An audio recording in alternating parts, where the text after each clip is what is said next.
هل أتى على الإنسان حين من الدهر لم يكن شيئا مذكورا إنا خلقنا الإنسان من نطفة أمشاج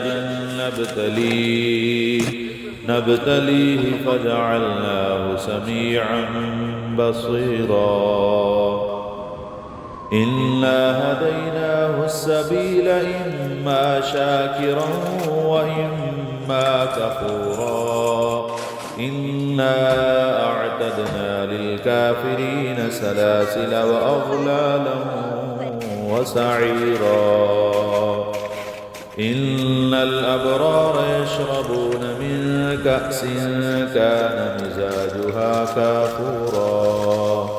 عينا يشرب بها عباد الله يفجرونها تفجيرا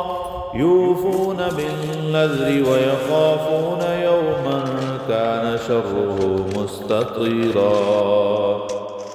ويطعمون الطعام على حبه مسكينا ويتيما وأسيرا